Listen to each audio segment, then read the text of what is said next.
Allez, tout le monde n'est pas revenu, mais on a un timing à respecter, donc on redémarre et nous allons donc entrer maintenant dans une séquence clé, les impacts humains, organisationnels et formatifs de l'IA que nous avons déjà un petit peu esquissé ce matin et en ce début d'après-midi.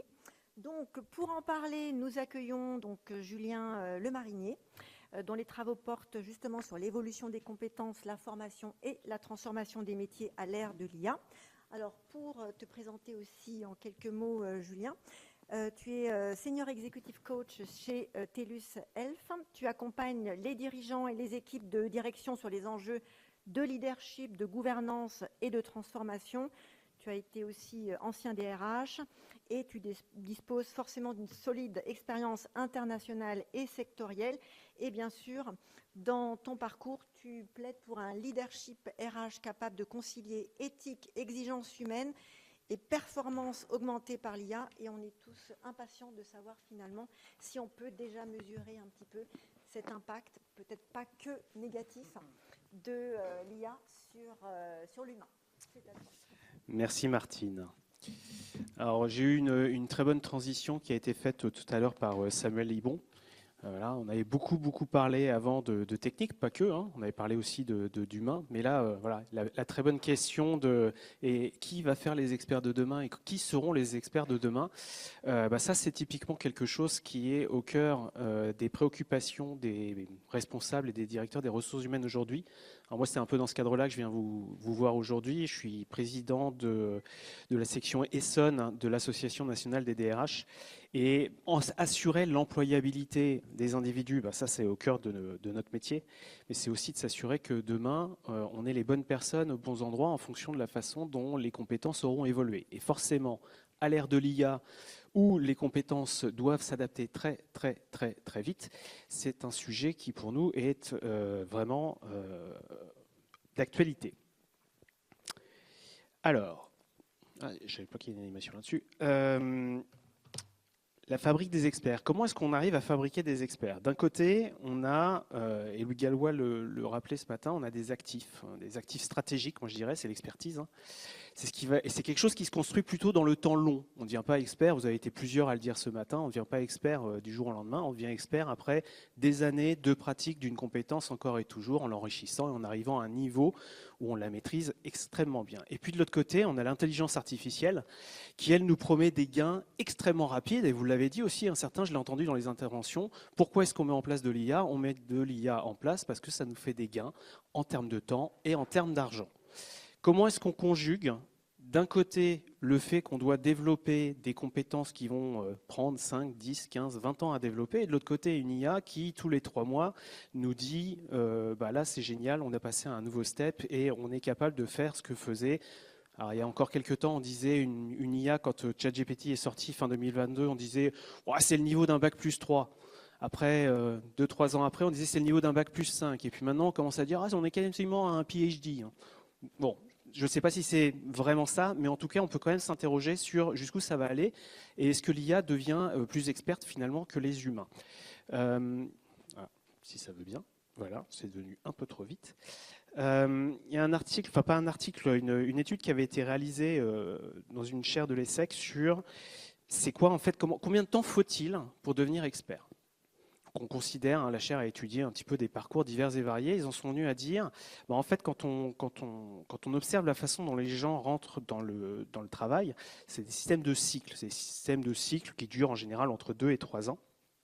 Et il en faut au moins 2 avant que vous commenciez à rentrer dans un début d'expertise. On parlait tout à l'heure, je ne sais plus, quand on parlait ce matin des filières d'expertise, il y a des experts juniors. Voilà, experts juniors, on en est déjà plutôt à 2 cycles et on est plutôt à des gens qui ont entre 5, 6, 7 ans d'expérience. Et en fait, la vraie expertise, en tout cas telle qu'ils l'avaient définie dans leurs travaux, c'était une expertise qui commençait à apparaître réellement entre l'âge de 30 et 45 ans. Alors, pourquoi ce chiffre il est intéressant? Ce chiffre il est intéressant parce que aujourd'hui, on avait pas mal d'étudiants tout à l'heure, alors là ils sont soit encore au goûter, soit il y en a peu beaucoup qui sont revenus, mais on se pose quand même la question de comment est-ce que ces jeunes qui rentrent sur le marché du travail aujourd'hui, où est-ce qu'ils seront dans 5 ans et comment est-ce qu'ils seront effectivement devenus experts, enfin tout du moins experts juniors ou pas. Alors moi, je me suis interrogé, comme beaucoup d'entre vous, c'est quoi un expert? Alors je me suis dit, pour moi, un expert, en fait, ça représente, on va dire, 5 grandes métacompétences. Métacompétences, hein, dedans, vous en remettez d'autres en dessous, qui vont de quelque chose de plutôt technique à quelque chose qui est plutôt de l'ordre du relationnel. La première, c'est exécuter. Ce qu'on attend d'un expert, c'est qu'il exécute quelque chose, ça c'est son expertise, et qu'il le fasse de façon correcte, juste, parfaite. Ensuite, c'est sa capacité à gérer l'exception. Effectivement, la machine n'est pas encore très très bonne pour ça. L'expert, il doit être capable de dire dans 9 fois sur 10, ça se passe bien, et pour le 1 sur 10 qui se passe mal, lui, il est capable de vous dire comment on va s'y prendre. Il est capable de juger, d'arbitrer. On en a aussi parlé ce matin. C'est lui qui est capable de dire à quel moment il faut arrêter de suivre la règle. Ou à quel moment il faut en inventer une nouvelle. Ça, la machine, elle ne sait pas faire. Surtout, et là on rentre vraiment, donc déjà juger, on est dans vraiment de la soft skills, c'est un mélange entre l'expertise technique et vraiment de la soft skills. Transmettre, et c'est là où le bas commence à blesser, en tout cas quand on est en ressources humaines, c'est là où ça devient très compliqué, c'est comment est-ce qu'on fait avec quelqu'un qui sait très bien, comment est-ce qu'on fait que cette personne soit capable de l'expliquer et de le transmettre à quelqu'un d'autre. Et ça, c'est une compétence à part entière. J'ai fait toute ma carrière de DRH dans l'industrie, j'ai croisé des experts dans différents types de domaines. Nous, notre grande difficulté, elle était là. C'était pas tant de se dire à l'époque comment est-ce qu'on va collationner la connaissance, dans quoi on va la mettre, dans quelle base de données. C'est de se dire déjà l'expert lui-même, comment est-ce qu'il parle à des gens pour que les autres le comprennent. On avait cette problématique-là, il était dans sa sphère d'expertise, pas toujours capable de transmettre sa connaissance. Et puis le dernier niveau, alors j'ai fait un joli néologisme, relationner. Et là, on est dans la soft skills pure. C'est comment est-ce qu'on communique avec autrui, comment est-ce qu'on interagit, comment est-ce qu'on crée le lien, comment est-ce qu'on crée la confiance. Parce qu'on l'a dit, aujourd'hui, là où l'IA, on n'est pas tout à fait prêt, c'est qu'on n'a pas tout à fait confiance. Un expert, normalement, on a confiance. Quand on a un problème, quand on a un truc qui ne va pas ou quand on a un doute, on va voir l'expert et on lui fait confiance. Les experts qui ne savent pas, là aussi, créer cette confiance, pour moi, ne sont pas des experts complets. Bon, en tout cas, il leur manque un morceau dans leur expertise. C'est un sujet qui est tellement vaste, je me suis demandé comment j'allais aborder ça pour tenir dans un temps, on va dire, raisonnable. Je suis parti sur 3 grandes tendances qu'on observe quand on discute dans nos cercles RH sur ce qui est en train de se passer dans l'entreprise avec l'arrivée de l'IA. Et de voir un petit peu comment on peut essayer de trouver des solutions qui vont nous éviter d'aller dans un mur. La première tendance, c'est qu'on constate qu'il y a une érosion de l'expertise interne. Pourquoi ? Comme je vous le disais tout à l'heure, un jeune qui sort de l'école, dans le temps, on lui donnait un certain nombre de tâches à réaliser, qui étaient des tâches qui n'étaient pas forcément à très forte valeur ajoutée, et qui lui permettaient petit à petit d'apprendre le métier. Toutes ces tâches-là, aujourd'hui, peut-être pas toutes, mais une grande partie sont automatisables grâce à l'IA. Donc on se dit, c'est super. Quand on ne l'a pas dit tout à l'heure, on fait des gains de temps, on fait des gains d'argent, on fait aussi des gains de petits bâtons dans nos effectifs, et c'est pour ça que ça coûte moins cher. Donc on est en train de remplacer toutes ces tâches qu'on donnait à des jeunes pour qu'ils apprennent complètement le métier, parce qu'il y avait une question tout à l'heure sur est-ce que les écoles d'ingénieurs forment bien les ingénieurs de demain. Moi, pendant toute ma carrière, j'ai entendu des gens dire « oui, enfin bon, quand ils sortent de l'école, ils ne savent rien ». Ils ont tout à apprendre dans l'entreprise. Justement, alors il y a quand même un truc là, c'est qu'ils avaient tout à apprendre dans l'entreprise, et tout ce qu'on leur faisait apprendre au début, on va peut-être dire en fait l'IA est plus efficace, plus rapide et moins cher, donc pourquoi leur apprendre ça ? Ensuite, il y a un deuxième problème, c'est qu'on devient tous experts. J'ai entendu parler de chefs d'orchestre. Alors ça, c'est top, on veut des chefs d'orchestre. Là, on est surtout en train de créer des hommes orchestres. C'est-à-dire qu'on a plein de gens qui, grâce à l'IA, peuvent interroger sur plein de sujets et se sentent très compétents parce que l'IA leur a répondu, et donc ils se disent finalement j'ai plus trop besoin d'aller voir mon collègue de bureau à côté, parce que j'ai tout compris, je l'ai lu, ChatGPT me l'a dit, c'est super, j'ai pas besoin de quelqu'un d'autre. Donc on peut se sentir avoir vous avez peut-être entendu parler de l'effet Dunning-Kruger, qui est l'effet d'avoir cette impression d'en savoir beaucoup plus que ce qu'on croit vraiment quand on maîtrise pas du tout le sujet. Ça y contribue énormément avec l'IA. Et puis, on va avoir potentiellement un modèle de compétences qui va être un peu appauvri. On parlait des clous. Moi, je préfère parler de feu. L'humain, à une époque, il savait faire du feu. Voilà. Bon, je ne sais pas si vous êtes très nombreux dans cette salle, on peut le faire à main levée. Savoir faire du feu, si on fait la Koh-Lanta, je vous mets dans la nature et je vous dis faites-moi un feu. Je ne sais pas combien de personnes ici vont passer la nuit dans des conditions correctes, dans le froid. Je pense qu'on n'est pas très nombreux. Moi, je ne sais pas faire du feu, sincèrement. Je sais craquer une allumette, je sais allumer un briquet. Chez moi, j'ai une plaque à induction. Quand il y a eu de la neige, il n'y avait plus d'électricité. J'ai fait 12 heures sans pouvoir me faire réchauffer un plat. Bon, voilà, on devient très dépendant de la technologie. Et ben là, c'est pareil. En fait, il y a tout un tas de compétences qu'on va plus avoir, y compris des compétences de cognition qu'on est en train de donner à l'IA, parce que c'est bien pratique. Donc à terme, le risque, c'est qu'on ait des personnes qui soient capables de délivrer, c'est-à-dire qu'en s'appuyant, ingénieur assisté, ingénieur augmenté, des assistés, on en aura plein. C'est-à-dire des gens qui seront capables, comme vous et moi, d'allumer un briquet. Ils ne sauront pas faire du feu. C'est pas forcément grave, hein, sauf le jour où on aura besoin de faire du feu. Mais ils n'auront pas développé leur expérience propre. Or, l'expérience, elle se développe en faisant, elle ne se développe pas en lisant. C'est pour ça qu'on avait cette tendance à dire les jeunes, quand ils sortent de l'école, ils ne savent rien, c'est parce qu'ils n'avaient pas expérimenté. Ils avaient de la connaissance, mais ils n'avaient pas de l'expérience. Et demain, avec l'IA, le risque, c'est qu'on n'ait plus l'expérience. Donc, on ait potentiellement la connaissance, ou tout du moins qu'on puisse l'extraire rapidement, mais qu'on ne l'expérimente plus. Alors, comment est-ce qu'on peut essayer de limiter le risque qui est lié à ça, et comment est-ce qu'on fait pour ne pas perdre nos experts dans 5 ou 10 ans? Eh ben, il faut avoir une pratique délibérée du bac à sable. Il faut qu'il y ait des tâches qu'on continue à donner, même si on pourrait les sous-traiter à l'IA. Délibérément, il faut choisir de les donner à des jeunes qui rentrent dans l'entreprise pour qu'ils se fassent la main, pour qu'ils tapent la balle, pour qu'ils se développent, qu'ils se fassent leur expérience et qu'ainsi ils puissent potentiellement devenir nos experts de demain. Il faut aussi une transmission qui soit cadrée. Alors ça, c'est pas nouveau, c'est pas l'IA qui l'a apporté, ça fait... je ne vais pas dire depuis la nuit des temps, il ne faut peut-être pas exagérer, mais on l'a vu sur la création de la filière des experts, c'était une des raisons pour lesquelles on a créé les filières experts, c'était de se dire comment on fait la transmission. Parce que c'est bien joli, on a accumulé, on a développé des gens qui ont une super connaissance, c'est top, ils savent faire. Le jour où ils partent à la retraite, c'est une catastrophe. Donc ça fait longtemps qu'on se pose la question de la transmission, on n'a pas toujours été très très bon, mais là c'est encore plus important de le faire en créant vraiment des systèmes de compagnonnage où on va accompagner des gens moins experts à devenir de plus en plus experts grâce à des très bons experts. On va mettre en place, bien entendu, tout un tas de vérifications. C'est comment est-ce qu'on vérifie que la donnée qui nous est renvoyée par l'IA a du sens. On en a déjà parlé, je ne vais pas revenir trop dessus, mais il faut quand même qu'on cadre ça pour le faire proprement. Et puis, comment est-ce qu'on fait, comment on prend des décisions? On fait des cas pratiques, on essaye, on vérifie. On peut faire tester à la machine après, mais on prend avec des vrais experts, des humains, on leur fait faire à côté et on regarde ce que ça donne. Et ça nous permet de dire, est-ce que la machine a encore besoin d'apprendre? Est-ce qu'elle est à un niveau de confiance correct ou pas? Deuxième, on va dire, tendance, j'aime pas trop le mot, mais admettons, le déclin du collectif. Alors ça, c'est quelque chose que j'ai pas trop entendu, ou alors j'écoutais pas. L'IA, ça devient un peu une sorte de collègue omniscient, disponible 24 heures sur 24, 7 jours sur 7, et qui en plus est toujours de bonne humeur. Et qui aussi ne vous jugera pas. Donc si vous ne savez pas et que vous n'osez pas trop aller lui demander parce que c'est votre chef et que vous vous dites j'ai un peu passé pour qui moi parce que je ne suis pas sûr, en fait l'IA c'est pratique parce que l'IA elle ne vous juge pas, elle est sympa, elle va même vous dire que vous êtes super tout le temps, d'ailleurs elle vous dit tout le temps que vous êtes super. Donc c'est quand même bien sympa d'aller la voir plutôt que d'aller voir parfois un collègue qui peut être un peu ronchon, pas dispo parce qu'il avait autre chose à faire ou qui va vous juger parce qu'il estime que vous devriez savoir et pas avoir à lui demander. J'ai croisé à ce titre-là, moi, un expert qui passait son temps à me répéter comme nos ingénieurs étaient bêtes. Et quand je lui ai proposé qu'on développe un module pour qu'il explique son expertise aux autres, il m'a dit qu'ils ne comprendront jamais de toute façon. Donc voilà, on tournait un petit peu en rond. On aurait eu l'IA à l'époque, je pense que tous nos jeunes ingénieurs, qui étaient par ailleurs très impliqués et très bons, se seraient tous rués sur l'IA plutôt que ce gars-là qui effectivement les recevait toujours avec la tête à l'envers. Donc ça, c'est un des risques. C'est qu'on n'aille plus voir nos collègues et qu'on aille voir plutôt l'IA. D'autant plus qu'on a des modes de travail qui ont quand même énormément évolué.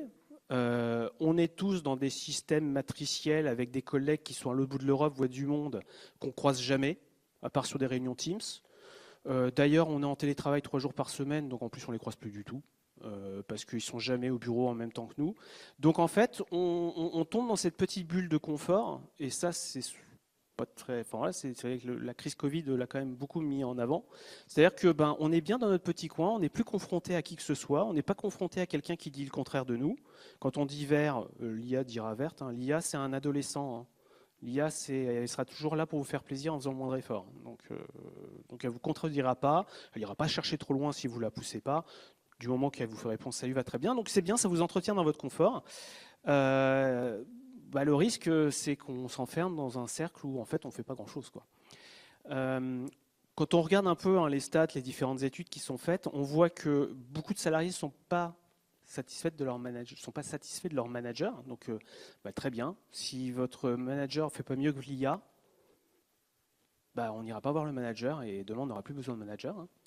Il y a une boîte en Corée qui teste ça, qui a remplacé son PDG par une IA pour voir si ça marche mieux en termes de prise de décision. On verra si ça tient.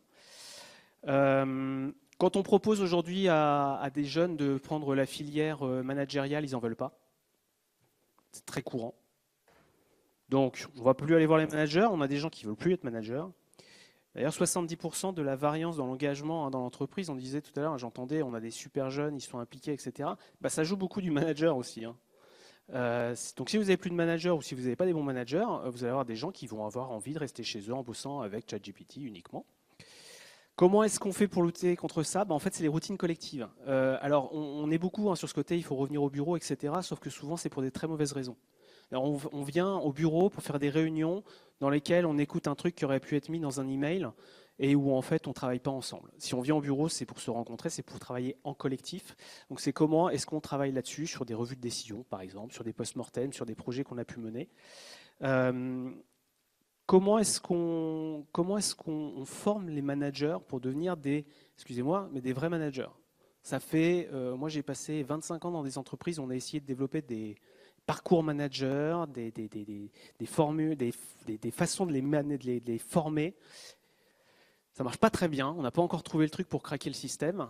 Ce qui est certain, et on le disait au début aussi tout à l'heure, c'est que grâce aux filières d'expertise, on a pu éviter de forcer des gens qui n'avaient pas envie de faire du management, qui avaient juste envie de peut-être être mieux reconnus dans l'entreprise, mieux payés. On leur disait il faut être manager. Bon, alors, ils faisaient manager et puis ils n'aimaient pas trop ça et ça marchait pas très bien derrière. Est-ce que tous les experts doivent devenir managers? Je ne sais pas. Par contre, ce qui est sûr et certain, c'est qu'ils doivent tous développer les compétences managériales. Les soft skills classiques, comment est-ce qu'on embarque les gens, comment est-ce qu'on leur parle, comment est-ce qu'on leur pose des questions, comment est-ce qu'on les écoute pour pouvoir faire fonctionner un collectif.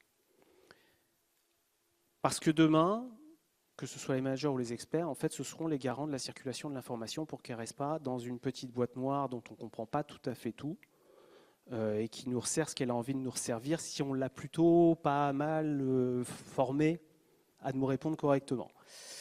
Donc, comment est-ce qu'on crée ça? Y a pas encore, là, j'ai pas encore la formule et celui qui la trouvera, je pense qu'il gagnera beaucoup d'argent. Il y a plein de cabinets qui vous proposeront des super formations managériales. Certaines marchent, certaines moins bien, mais en tout cas, vous ne pouvez pas passer à côté. Troisième et dernière tendance dont je voulais vous parler, c'est la dépendance stratégique. On en a parlé un tout petit peu. Maintenant, l'IA est devenue un maillon de la chaîne de valeur dans l'entreprise. On parle d'outils. Moi, des fois, j'ai l'impression que l'IA, c'est plus un collègue qu'un outil à force, parce qu'on travaille tout le temps avec. On est en train de développer une dépendance cognitive. Le nombre de personnes autour de vous qui n'écrivent plus d'emails, qui ne se posent plus de questions, ne font plus de recherches, et de toute façon, voilà, c'est directement, c'est j'ouvre ChatGPT, je dis ChatGPT, j'ai pas d'action. Ça peut être Claude si vous préférez ou Mistral, mais qui vont le faire systématiquement en passant par l'IA. Donc en fait, ça nous évite là encore d'entretenir des réseaux neuronaux un petit peu compliqués qui nous demandent un effort. On est quand même l'humain, c'est comme ça. Si on peut en faire un truc avec le moindre effort, c'est très bien. Donc, on ne sait plus faire sans. Et quand on n'a plus, notre ChatGPT, ça devient compliqué. Il y a une vraie dépendance à l'immédiateté. Alors, c'est pas très nouveau. On est toujours dans la course du temps. On dit le temps, c'est souvent la chose qui a le plus de valeur dans l'entreprise aujourd'hui, presque plus que l'argent, c'est le temps. On manque de temps, tout le temps.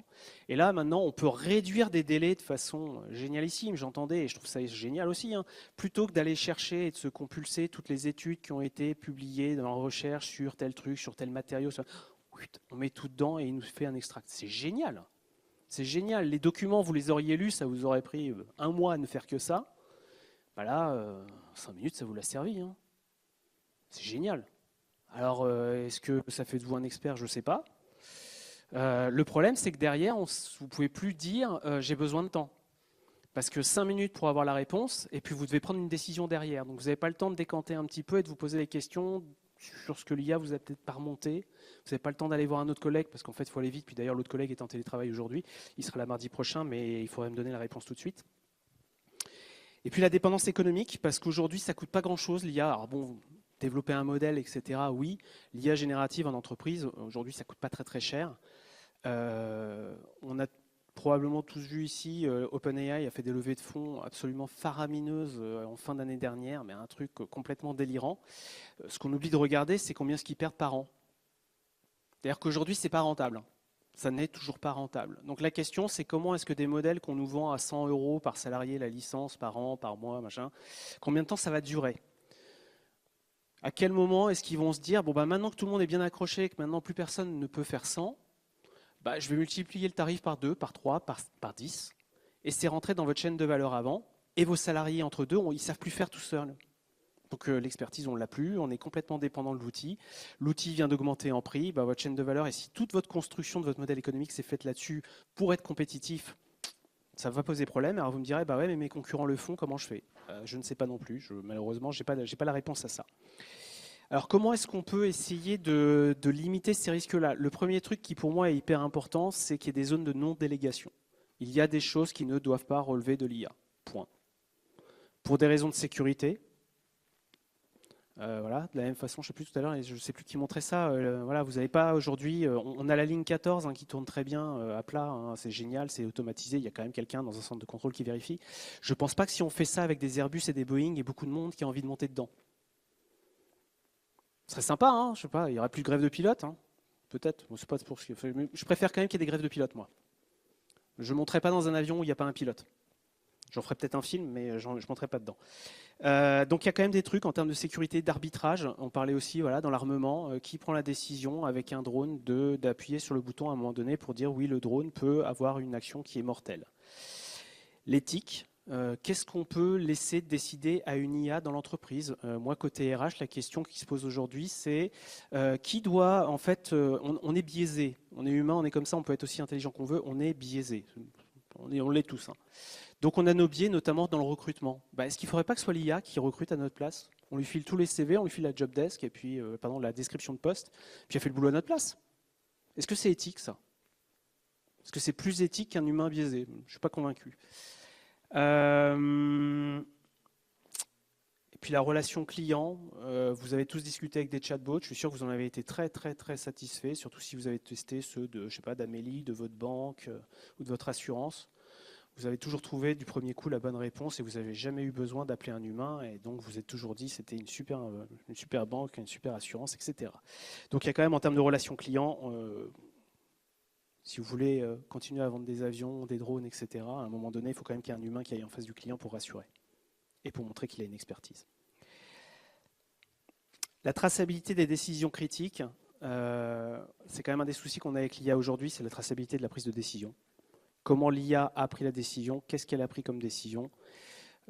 C'est bien, c'est un moment de savoir comment on fait, et ça, de le laisser aux humains, je pense que c'est pas mal. Ou sinon, il faut vraiment avoir une vraie traçabilité de ce que fait l'IA. Et puis, quelle stratégie de compétences par rapport à l'expertise? Quelles sont, si on reprend le feu, hein, si on décide que finalement, c'est pas très grave qu'on sache pas faire du feu, parce qu'on n'est quand même plus des Cro-Magnons et que c'est très bien qu'on sache se servir d'un briquet, à quel moment est-ce qu'on prend la décision d'arrêter de maintenir l'expertise, faire du feu? Et de dire, en fait, moi, je suis confortable avec le fait qu'on joue juste avec des briquets, ou pas. Parce que, en fait, faire du feu, c'est mon cœur de business et je ne peux pas perdre cette expertise-là. Qu'est-ce qu'on renforce en termes de contrôle et de validation? À quel moment l'expert intervient pour dire oui, ça on y va, même s'il y a fait 80% du boulot avant, les 20% qui restent, c'est quand même moi qui vais décider. Et puis, toute la sphère émotionnelle, hein, parce qu'aujourd'hui, l'IA n'est pas très bonne là-dessus, heureusement. Est-ce que ça va durer? Je ne sais pas. Vous avez tous, enfin pas tous, non, mais vous avez potentiellement une montre connectée. Vous avez potentiellement une webcam sur votre ordinateur. Si on connecte les deux avec un bon système IA, on est quand même capable à peu près de dire quelles émotions vous ressentez à quel moment de ce qui se passe dans votre boulot. Ce serait bien pour moi, RH. Hein. Je collecte toutes ces données-là toute la journée et puis je fais plus de... Vous savez, les enquêtes d'engagement, plus besoin. J'ai un baromètre émotionnel qui me sort automatiquement. Je ne sais pas si c'est éthique. Ça viendra. Hein. Les Chinois bossent déjà dessus depuis assez longtemps, ils l'ont même déjà appliqué. Donc voilà, c'est pas tant une question, on parlait d'IACT tout à l'heure, c'est pas tant une question de capacité technique, c'est une question d'éthique. parlais tout à l'heure, je rebondis juste là, c'était messieurs de MBDA entre autres qui disaient ça, je ne me rappelle plus la bonne prononciation en anglais, de garder des choses on-premises, qui est, voilà, donc, il y a des choses pour des raisons de sécurité, les données, vous les stockez physiquement à un endroit et pas à un autre. C'est pareil avec la compétence. Est-ce que votre compétence, vous voulez qu'elle soit chez vous ou ailleurs, dans le cloud?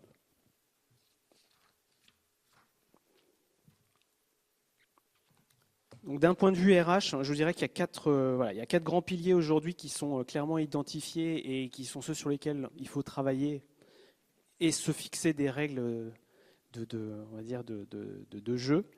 C'est comment est-ce qu'on maintient le terrain d'entraînement pour les jeunes, parce qu'on a besoin d'eux et qu'on a besoin de continuer à développer l'expertise avec les jeunes qui viennent de l'école. Comment est-ce qu'on identifie les compétences clés qui sont stratégiques à l'entreprise et qu'on ne va pas laisser gérer par une boîte noire et qu'on veut garder en interne parce que si jamais le robinet se coupe, ce sera quand même problématique. C'est d'investir dans le collectif parce que plus la machine va faire de choses à notre place, et ça peut être bien aussi, hein, je ne dis pas le contraire, hein, il y a certains trucs à automatiser, c'est très bien, mais ça renvoie, si ça nous dégage du temps, est-ce que c'est pour faire toujours plus de la même chose ou est-ce que c'est pour bosser, pour en profiter, pour faire un peu de collectif? Et puis bon, le cadre éthique, hein. C'est quoi les règles du jeu, c'est quoi les règles d'engagement, qu'est-ce qu'on se permet de faire, qu'est-ce qu'on ne fait pas. Et ça c'est l'IACT est un exemple, mais en entreprise aussi, il faut qu'on soit clair dans nos politiques sur qu'est-ce qu'on fait et qu'est-ce qu'on ne fait pas avec l'IA. Je vais vous laisser avec une petite réflexion. C'est de se dire, dans 10 ans, quand on voit la vitesse à laquelle l'IA avance, hein, je vous rappelle, ChatGPT, c'est sorti pour le grand public, c'était il y a 4 ans, même pas, 3 ans. Dans 10 ans, qu'est-ce qui fera qu'on dit de quelqu'un c'est un expert?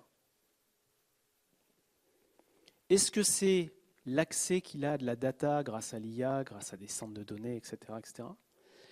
Ou est-ce que c'est ce qui fait aujourd'hui pour moi un expert, c'est-à-dire sa capacité à juger, à transmettre et à créer des relations de confiance?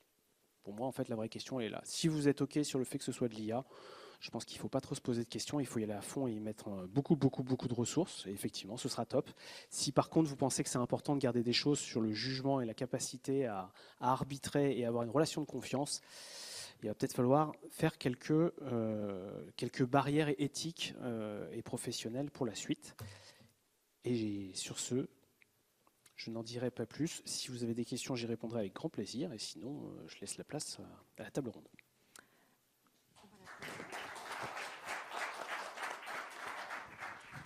Merci Julien. Est-ce que